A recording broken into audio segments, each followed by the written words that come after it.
Olá, meu nome é Eliana, eu sou aluna de doutorado do programa de pós-graduação em Biociência Animal, sob orientação do professor Dr. Marcelo Diniz dos Santos.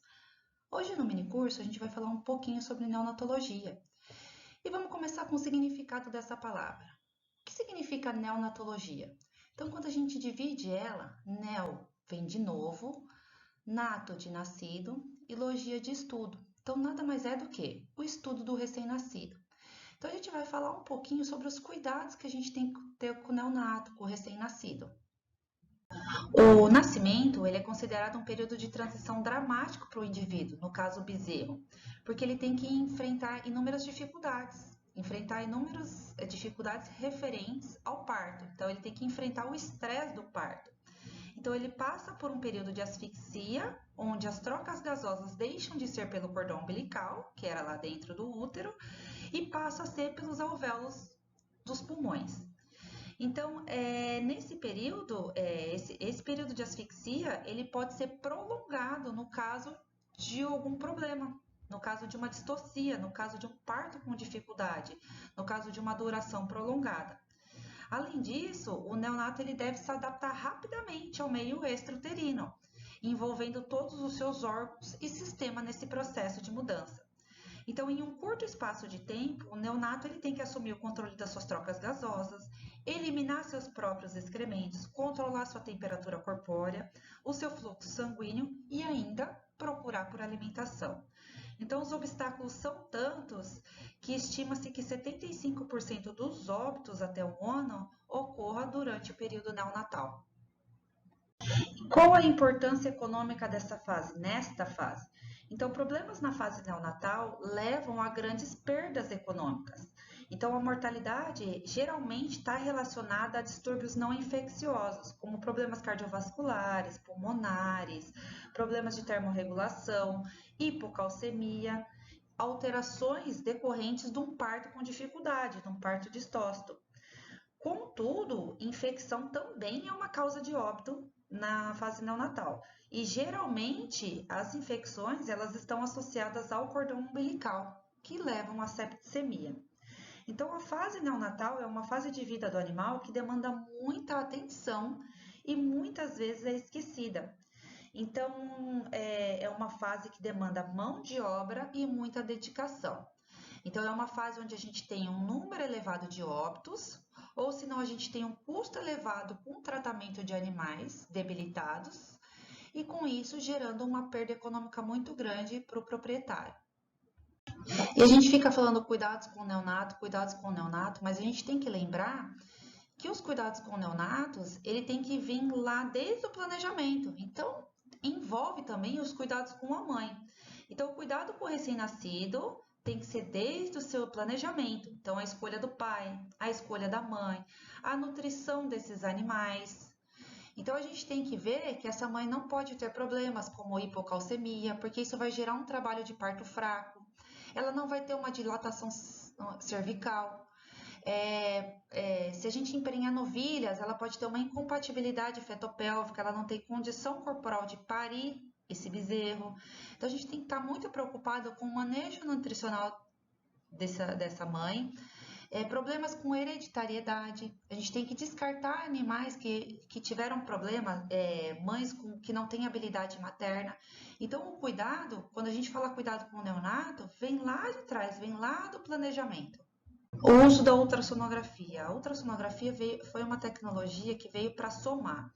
Então, com a tecnologia da ultrassonografia, a gente pode fazer inúmeras avaliações. Então, a gente pode avaliar morte fetal, espessamento de parede uterina, ecogenicidade dos líquidos, batimento cardíaco, viabilidade fetal, alteração postural do feto, contorno dos envoltórios, gestação gemelar. Então, a gente consegue fazer inúmeras avaliações com a utilização dessa ferramenta. E quais são os primeiros cuidados a serem tomados ao nascimento? Então, após o parto, a gente primeiro tem que checar se o bezerro está vivo. Palpar pulso, carotídeo, observar movimentos cardíacos, e aí a gente coloca em decúbito external, limpa vias aéreas superiores, a gente pode fazer uso de aspiradores, de pano para remoção da secreção, da cavidade bucal, da cavidade nasal, tá? Do trato respiratório superior. Aí a gente coloca esse bezerro de cabeça para baixo. Para quê? Para que seja drenado todo esse líquido do trato respiratório superior. Com isso, a gente checa o umbigo também, para ver se não está tendo hemorragia. Faz o ligamento dos vasos ali, usando pinça, ligas. Cura com iodo de 7 a 10% por pelo menos 3 vezes, para que ocorra a desidratação desse coto umbilical, colabamento dos vasos com o úraco. Então, aqui nessa imagem, demonstrando como que a gente coloca o animal de cabeça para baixo, tá? Limpando toda a via respiratória, tirando toda a secreção da cavidade nasal e da cavidade oral, para que todo esse líquido seja drenado do trato respiratório superior. Com isso, a gente já verifica se há hemorragia no cordão umbilical, já faz o ligamento, já faz a cura com iodo. E com isso a gente vai observando se esse animal, vai avaliando se ele tem alguma normalidade congênita, vai fazendo toda a avaliação desse neonato. Então, após os primeiros cuidados com o recém-nascido, com o neonato, a gente aproxima ele da mãe para verificar a aceitação dessa mãe. Checa o úbere dessa vaca para verificar a presença de colostro, como a gente pode ver nessa imagem abaixo. A gente pode ver um úbere bem preenchido e um úbere murcho. E a gente coloca esse bezerro para mamar, observa os movimentos de sucção, observa a posição que esse bezerro mama, se ele está conseguindo abocanhar esse teto. Após isso, a gente faz a vermifugação e a identificação desse animal. E por que quando a gente fala em ruminante, a gente sempre bate na tecla do fornecimento de colostro? A importância do fornecimento do colostro. Porque nos ruminantes, durante a gestação, a placenta do ruminante é do tipo epitélio corial. Então, ela é impermeável às proteínas. E então, o que significa isso? Ela impossibilita a transferência de imunidade da mãe para o filho durante a gestação. Então, essa imunidade, ela é transferida de mãe para filho através do colostro, através do primeiro leite. E aí, existe uma posição correta desse bezerro mamar para que se forme uma goteira esofágica e esse leite vá direto para o abomaso para que ele sofra ação apenas de enzimas secretadas pelo abomaso. Então, o movimento de sucção do leite faz com que forme essa goteira esofágica, que essa goteira se dobre e que esse leite passe direto da boca para o abomaso, sem que ele sofra ação de microbiota ruminal.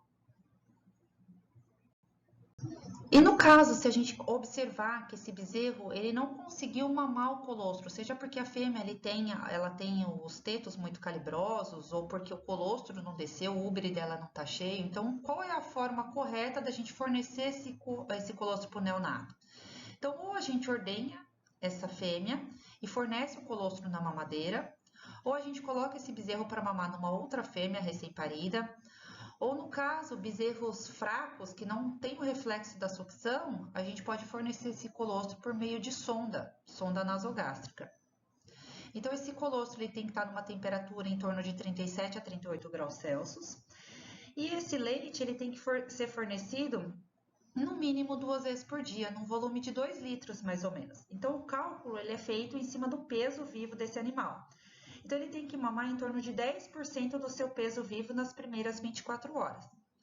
Porque esse bezerro, se ele estivesse mamando naturalmente, ele ia mamar em torno de 12 a 15 vezes por dia na sua mãe. E aí vem sempre a pergunta, qual é o período máximo após o parto que deve ser fornecido o colostro para o neonato? Então, esse colostro deve ser fornecido nas primeiras 24 horas. Por que nas primeiras 24 horas? Porque nessas primeiras 24 horas, o trato gastrointestinal desse animal, ele permite a absorção dessas imunoglobulinas na forma intacta. Então, ele tem um epitélio intestinal especializado, que ele está ali durante o nascimento, capaz de absorver as proteínas que são solúveis no lumen intestinal. Então, elas passam através da parede intestinal na sua forma intacta. Eu trouxe um trabalho de Selke de 2006, onde ele avaliou o fornecimento do colostro versus a absorção dessas imunoglobulinas. Então, ele avaliou no fornecimento do colostro horas após o nascimento e a concentração plasmática dessas imunoglobulinas na corrente sanguínea. Então, no gráfico, a gente pode observar que o pico de absorção dessas imunoglobulinas no epitélio intestinal foi em torno de 6 a 10 horas. Então, dentro de 48 horas, ainda teve essa absorção. As melhores absorções foram, como a gente falou, dentro das 24 horas, mas o seu pico sendo de 6 a 10 horas.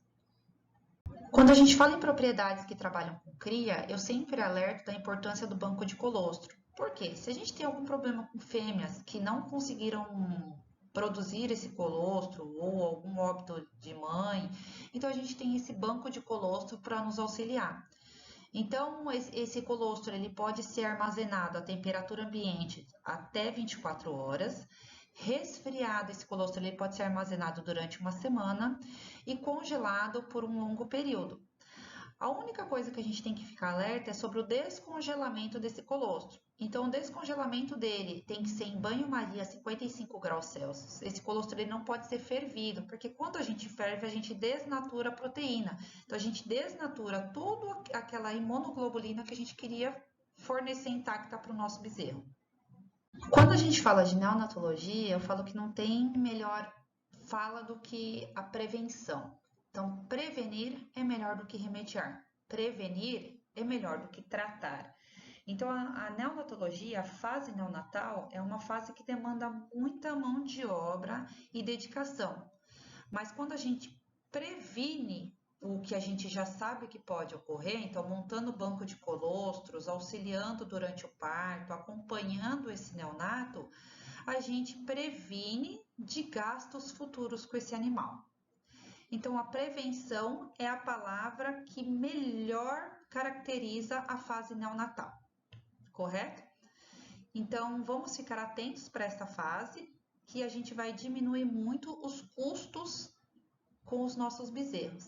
E a gente vai ter muito sucesso com a viabilidade desses nossos animais.